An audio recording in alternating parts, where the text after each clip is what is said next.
Could this possibly be true? Is America freedom a lie? And is it true that UK is more free than America? Well, of course not. But then again, depending on what you're looking at, sort of, kind of, maybe not comparing it to UK, but to other developed nations in which, without a doubt at all, in many aspects, you do have a lot more freedom than in the United States. Guys, as always, welcome to a more survivalist channel. What we do here is survival and preparedness. This is the channel where you have a lot of information already. You can use the search function to find topics. You have my books as well, Surviving the Economic Collapse, as well as Street Survival Skills. These two books will get you a lot better prepared for the world in which we're living in and things that are ahead. So let's get into this, because it is important to understand where you're standing. There's this, there's usually this bias in terms of changing, in terms of, oh, what is the grass really greener on the other side of the hill? Sometimes it is, sometimes it's not. But sometimes the grass really sucks, or maybe the grass is completely artificial. It's just plastic, and you haven't had grass in a long ass time. So it really is important to remain objective and, yeah, certainly analyze these things with a little bit more of an objective lens, and not just, oh yeah, America number one all the time, especially in times in which so many things are changing so fast. And many examples she actually does bring up. So let's get to this thing. In the UK, I can cross the road wherever I want to cross the road. I can look to see if there's traffic with my own eyes, and I can just decide to walk across that road with no fear of a fine or a ticket or getting in trouble. Which sounds more free to you? Hi, and welcome. Well, she starts making a great point as of, yeah, in UK you can just walk across the street, no problem. In US you have lots of things where you get in trouble with the law for things that in many other parts of the world you simply don't. And this is because of the overreaching of the state, the over militarization of the police, in which you really don't see, especially maybe not UK being the best example, but in many other countries around the world, both developed and not so developed countries, it is not so much of a thing that the states and especially the cops have you grabbed by the ass all day long, no matter what you do. I mean, it's not difficult to stay on the right side of the law, but in the United States, given that it has the most incarcerated percentage of the population than any other country, given how big the state is, given the power that not only military but law enforcement in general has, it's much bigger than in most other countries that I know of. Of course, there's going to be exceptions, especially in tyrannical governments, but usually, yeah, that is kind of true. Now, she does not make a great case because UK certainly sucks in terms of being a pedestrian. There's other parts in the world in which you have the right of passage as a pedestrian, especially when you're crossing on the zebra cross. They have to stop. You really can just, and it's happened to me that you're just driving and you just see people almost like on purpose jump in front of you. Lady, physics don't work that way. It is a car. It is not a video game. It cannot just, renounce to physics and mass and velocity and make this thing stop any faster than this. But you do have the right to cross on zebra crosses. Now, that's not the case in UK. In UK, yes, you have the right to jaywalk. It's not a crime. Jaywalking is not a crime in most other places outside of the United States. So, yeah, you can do that. But you probably have a much greater chance of getting hit. And it's not probably, it is indeed much more likely to get hit by a car in UK than in most other places where you do have the right to pass when you're crossing in the right place, especially when you have the zebra cross. Yeah, that's something that it's kind of not back brought to up the Girl often. Gone London channel. Today I am discussing all the ways in which I feel more free in the UK than in the USA. And this is a funny topic, I suppose, because America associates itself with freedom and the fact that Americans are free. But I was thinking about whether I would want to move back to America, and it has changed at various points in my life here in the UK. If you don't know, I am a dual UK and US citizen, so technically I could live in either country, and I have chosen for multiple reasons, but some of these in this video to be in the UK. And this is all good. I mean, this is something I brought up in my previous video, how important it is to have, if you have the option of having dual nationality with basically anywhere, it is a huge advantage. And yes, certainly in Europe, it is. Well, UK is very much in Europe geographically speaking. UK is no longer in the European Union, which means you don't get access to the European Union countries as you would if you have, say, Italian, Spanish, Irish citizenship. All of those open up anywhere in Europe as if you are just one more citizen. This is a massive advantage. This is huge because, you know, in terms of financing, in terms of studying, traveling, living, working, healthcare, it is massive, the options that you have with that window open for you.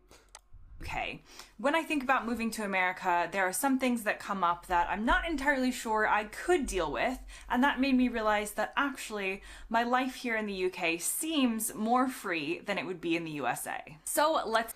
Again, UK is probably the worst example because it is definitely, of all the countries outside the United States, UK is probably the least free of them all. There's a number of things. I mean, you cannot even have pepper spray to defend yourself. Of course, you don't have a Second Amendment. You don't even have a constitution in UK. All things that she does not mention, but I will. So that's massive. Not having a constitution. Constitutions are a big deal. I mean, I'm from Argentina. Argentina in South America is not typically, well, maybe more these days, especially with a new president, but Argentina has a constitution, very similar actually to the one in the United States. It's actually very similar in many aspects that was copied downright from the one in US. And whenever there's anything that is overreaching from the government, whenever they come up with some bullshit law, someone pulls up but that's anti-constitutional. We cannot do that. Okay, that sucks. Yeah, we can't do that. No, it goes against the Constitution. And changing the Constitution very much like in the United States, it is a massive deal. You almost cannot change the Constitution. It is very, very difficult.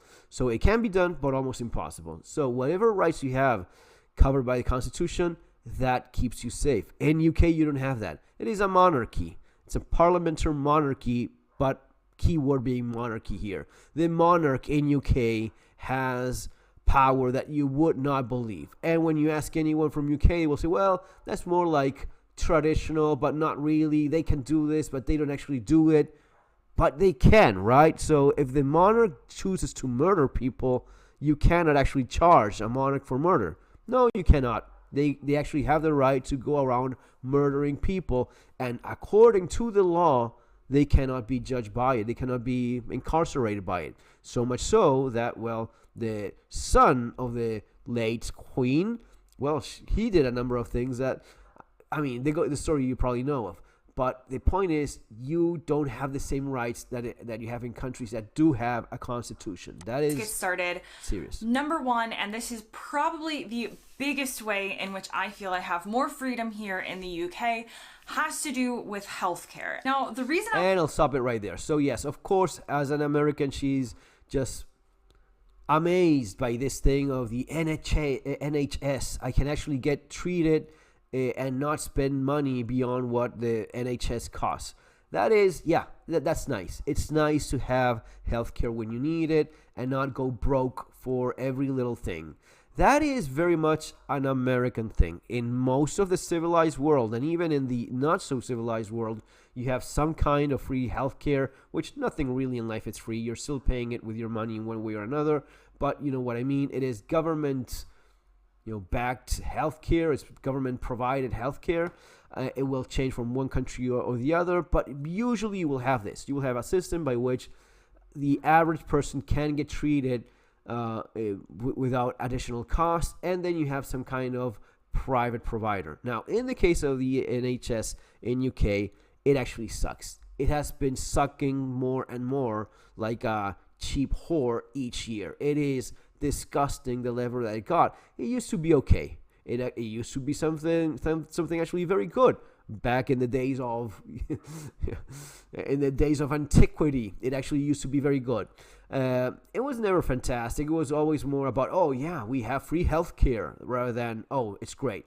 But it is terrible right now. So much the case that even a young woman or even teenagers that have a lump, and you go to a doctor, you go to your GP, and you get like, it's probably nothing. Come back next month or in 6 months, and then you come back. And you come back, and you come back, and eventually when that lump is the size of a fucking football, you are told, yeah, it's too late to treat it, and you fucking die.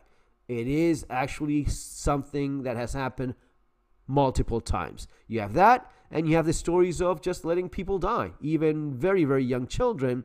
And there's been the stories that I've covered, many of these, in which the children that have some second nationality manage to get the kids abroad, and they actually get saved in other countries, many of those in Italy.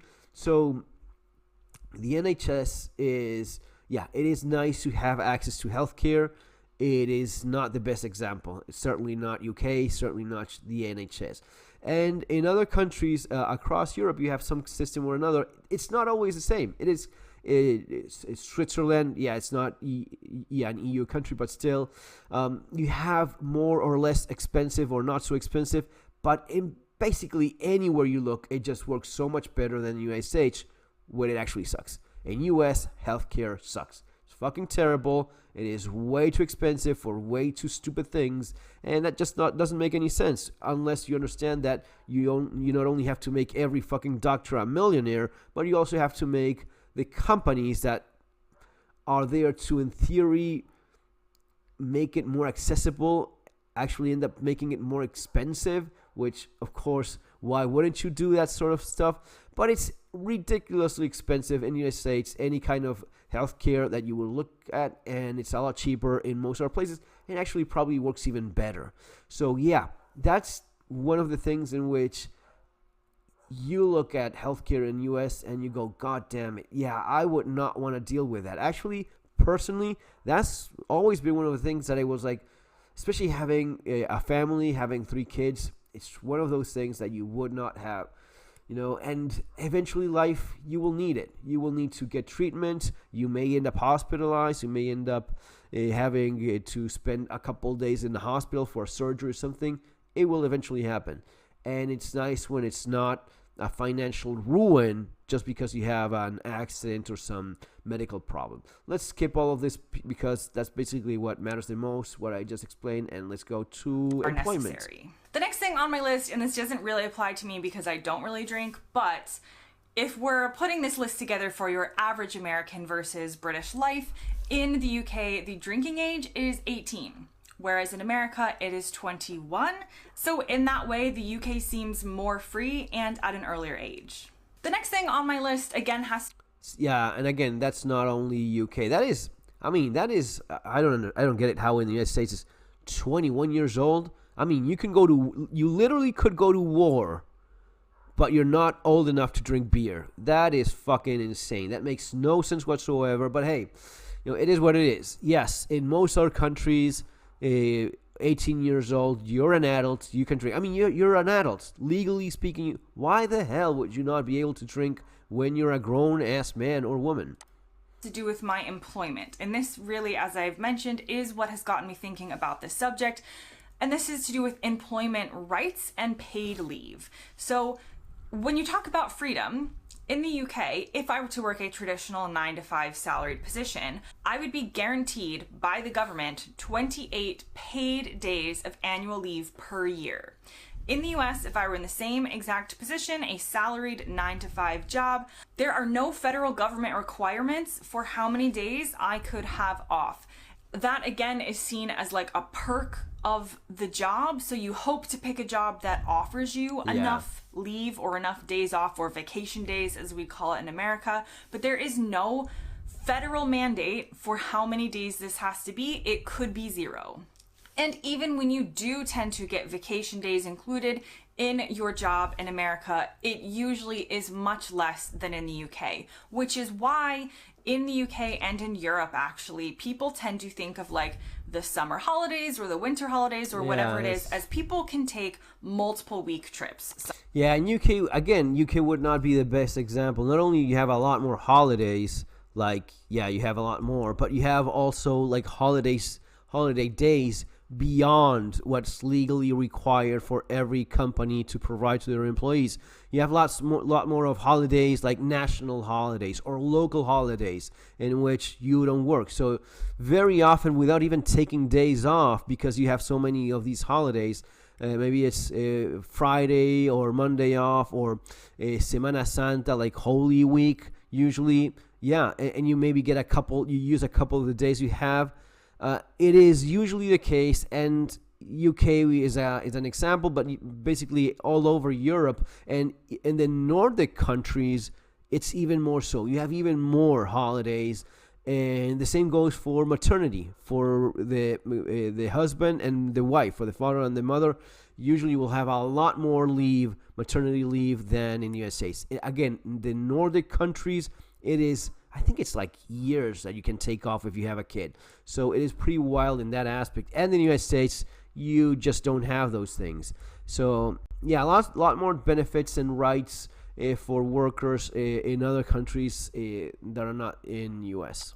Sometimes. But in my experience, Americans almost never have that 28 days off per year, or even more in some other European countries. They're going to have fewer days, and so their trips need to be a bit shorter, maybe 5 days, maybe 7 days at a max. Taking a like 2 or 3 week trip, as people can often do in the UK or in Europe, is definitely not something that happens that much. So I think, I don't know if it's that common 2 or 3 week trip. I mean, you could do it.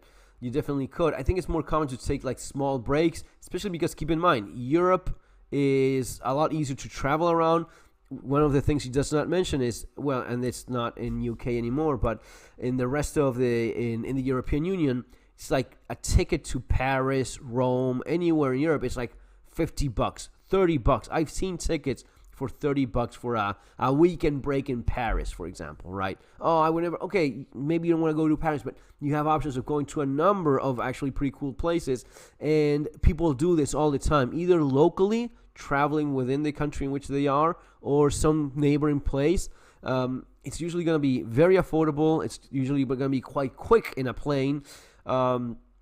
So you find lots of these, yeah, we're taking a weekend off and a couple more days from my holidays, from work, rather than just taking like 3 weeks off. To myself, if I were to move back to America tomorrow, maybe let's say I'm not self-employed anymore and I do work a traditional 9-to-5 job, I would feel in that way less free than I have felt in the jobs that I've worked here in the UK. And that would be a huge and hard adjustment to make.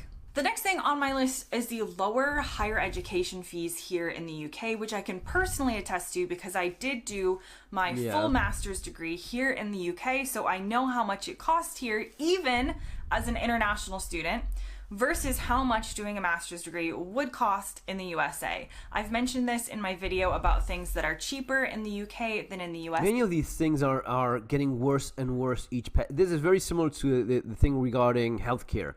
It wasn't this way in the United States before. I mean, it was always kind of complicated, but never this bad. It was a lot more affordable. You know, the lobbying, the companies just take over, and the politicians just belong to them. So they do these things, but it's getting out of control. And it goes for healthcare, and it goes for education. Two things that they actually looked at and said, man, damn, it's just not working. How much is it healthcare? How much is it sending a kid to college, or just a kid going to college? All right, that's insane. It's insane. It does. And she says the price as an international student, if she has the nationality, if you have the passport, if you have the citizenship, it's even cheaper. So it may be, and it works it depends on each country, but it's gonna be something where depending on the grades that you have in high school, you may be paying nothing at all.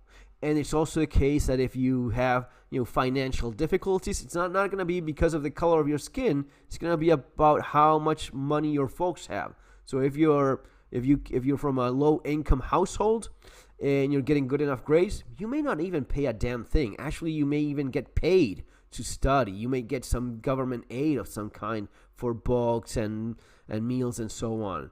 So in all of that aspect, it is definitely a lot better than in the United States. And in terms of the quality of education, I mean, you can figure that on your own. But higher education is definitely one of those. So when you compare the costs here in the UK to the 50... Well, maybe you don't figure it out on your own, so let me explain. In the rest of the world, this idea of, yeah, college being an experience and about partying and going to classes half asleep, and no, that's not how college works, how university works in most other parts of the world. The idea is you go to study, and this thing of finding yourself a dorm, maybe if you don't have an option, but ideally you try to find something local so as to not even have to have that expense. You still live in your parents' home, and you go to school and you study while you maybe get a job, save up money. The idea of wasting so much money just so as to have a kid that's not even generating anything, partying and sleeping in a fucking room with a couple of friends, that is, I mean, it's so stupid to even say it out loud. I don't know how they convince so well. I know it is Hollywood, movies, TV series, and eventually people think, oh yeah, that's what you should be doing. No, you should actually be studying so as to learn shit and become better at a job, right? And thus earn more money, not party. You're not going to earn more money because, oh yes, I had the experience of partying and drinking more, which, by the way, you're not even allowed to, right? Remember the 21-year-old thing? $50,000, $60,000 per year cost for some universities in the US. I mean, which one seems more doable to you? Which one seems like that country has more freedom? I don't know. There's a lot of good things about America, but the more I make this list, I'm like, there's a lot of ways in which they're get used to. So do you necessarily go around fearing this all of the time? Not necessarily, because you do have to become kind of immune to that fear in order to live your life. But now that I've lived in the UK and I can go to the movie theater, I can go to the mall, I can go to a restaurant without fearing some sort of gun violence incident. Oh, for fuck's sake. When I go back to the US now, I am very aware. So if I go to like a crowded movie... So it's something often brought up by Americans, especially Americans more on the left side of things. Now, let's be completely honest. It's especially for us, I don't see in the same way as she does the idea of having less rights in terms of the ability to defend yourself and your country and your freedom in general, which is what the Second Amendment is really all about. I don't see that as having more freedom. Now, these people will usually point that out as, oh, it is so much safer than in the United States, so I have more freedom because I feel more safe. Now, okay, if you have a lot of crime, that is something that I would agree with you being a lot more against your feeling of being free, because and this is something that, again, having lived the different lives that I had in different places, yes, if you have to live all day long behind burglar bars, you become a prisoner. It's something that Bukele, the president of El Salvador, said, like, no, we didn't imprison criminals, we freed the law-abiding citizens that were living behind bars. I freed millions of people that were living in jails made by themselves. I just put the criminals behind bars just to make all of those people free. So I released a lot more people than I incarcerated. And he makes a great point about that. Now, usually Americans will point out, oh, the gun violence thing. Well, you know what, lady? You have a lot of violence in UK if you haven't noticed that already. You have a lot of violence. And if you want to look at statistically, yeah, it is true that in the United States, maybe murder rates are higher. Actually, probably a lot higher. UK, again, not the best example, which is still one of the more dangerous countries of Europe and getting worse. But in general, yes, you have a lot more freedom. Now, a lot more freedom of not getting involved in violent crime. Now, you don't even have the right to carry pepper spray. You don't have the right to carry, let alone a gun, even a knife.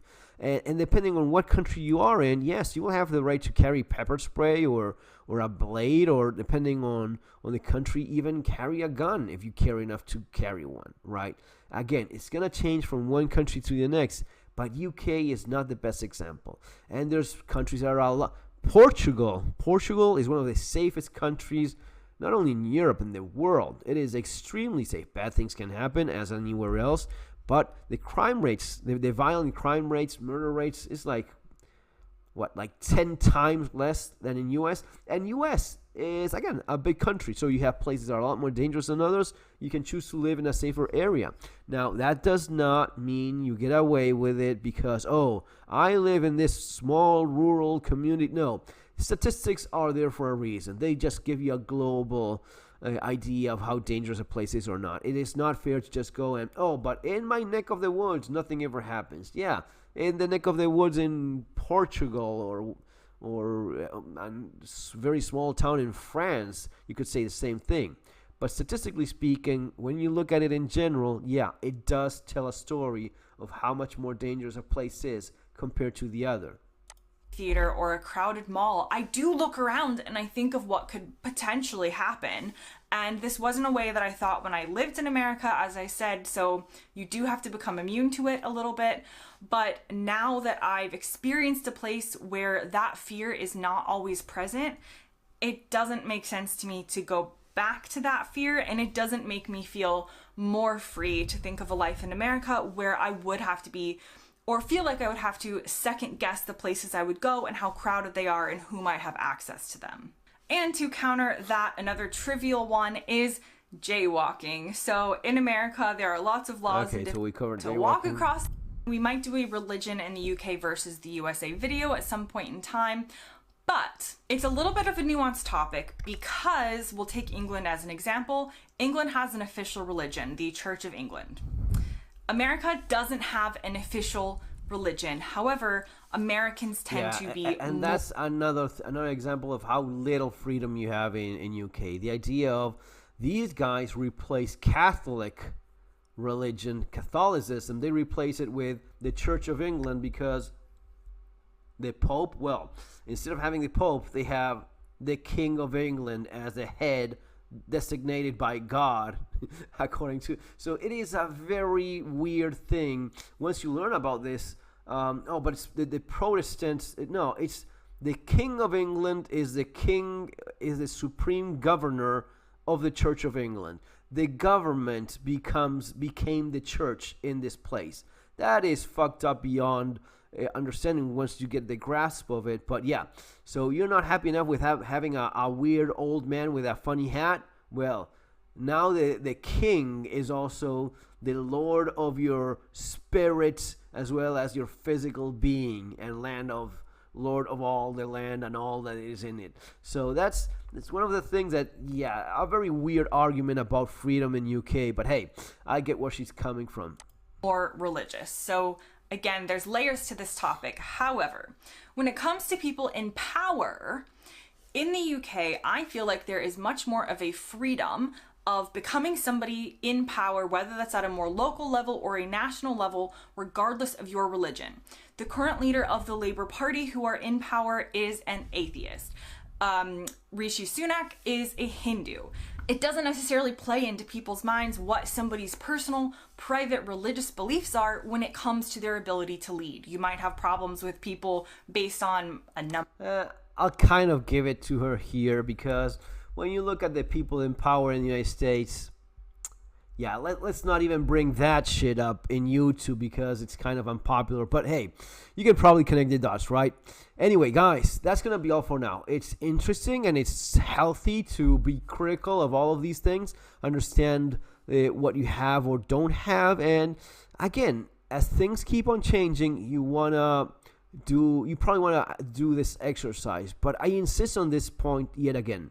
Having options is always great. That second citizenship, that passport means your kids can, not only your kid, but yourself. You can study, you can work, you can study for a lot cheaper. Maybe if you need it, you can get healthcare for a lot cheaper as well. in a hurry, all things that could be extremely important one day. So guys, it's going to be all for now. See you on our next video. Take care.